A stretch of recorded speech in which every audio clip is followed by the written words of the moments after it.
and open that up. And once you open it up, you'll see your presentation notes. It's a PDF. It's a file that you click on. You'll only be able to view it. That's right. That's right. That's right. Click on the top. And then click on the picture. Is this it? That is it. Everybody here? There? There? Okay. So we're going to look at what you're working on starting tomorrow. You're going to be put into groups, and you will be assigned a Native American tribe.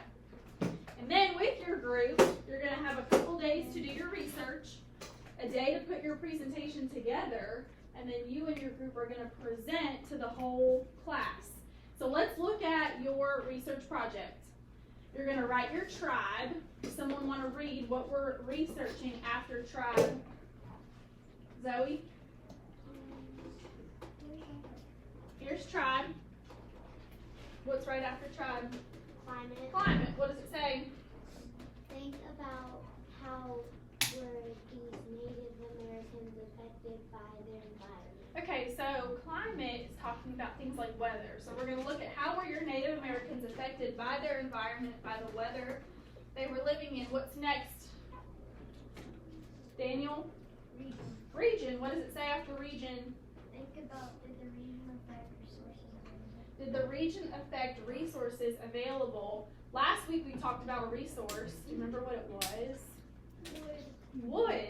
And what did they use wood for? Totem poles. Chance?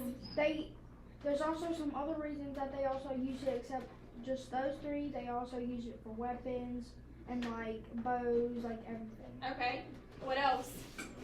Will? They used it for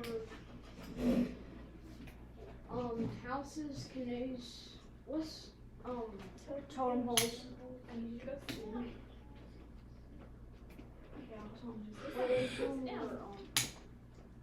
They could have also used it like how we use metal for like the shoulders, like. Yes. I'm thinking about something because they did not have sheep's wool. So what did they have to use wood for? Clothing. So that would be, did the region affect resources available? Last week we talked about how wood, they had to use that to make clothing. Okay. Next one, that word's kind of tricky. It says nomadic or settlers. So you're going to figure out, did they move around or did they stay in one place? Someone want to read the next one? Claire? Native animals and plants. Okay, what does it say underneath it? Did the environment affect the Ecosystem. So you're going to talk about animals that they may have had, that they may have used for food or clothing, and then plants. Okay, keep scrolling. And then it breaks it down. Food, shelter, clothing. What's after clothing? Transportation. How did we learn how they got around last week? Canoes.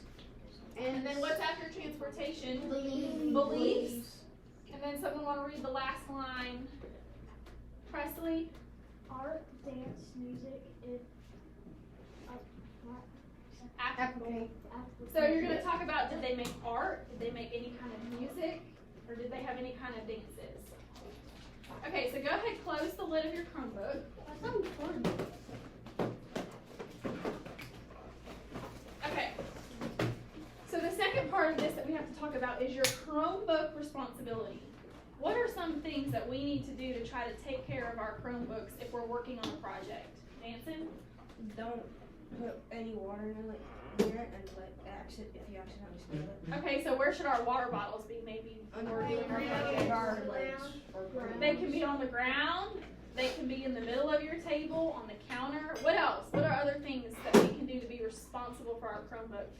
James? You can like, if something like those, pick it up so it doesn't fall on the ground. Okay, so we talked about drinks, food, not spilling. Don't drop it. Don't drop it. Because guess what? Are you going to necessarily be working at your table tomorrow, or can you work around the room? work around the room. So you might not have your Chromebook on top of a table. It might be that you and your group are sitting on the carpet or sitting in the corner to work on your project. Anything else? A couple more. Like, don't need anything like sticky around it. Sticky. Chance. If it's in your book bag, don't throw your book bag hard on the ground. That would be a good idea. Okay. And then internet safety. So tomorrow you're going to have websites that you can access through Google Classroom, and I'll put links for those. And then if you find another website that you want to use for research, what do you think you should do? Ask Ask me, and I will give you permission on whether or not it's a safe resource to use. Any questions?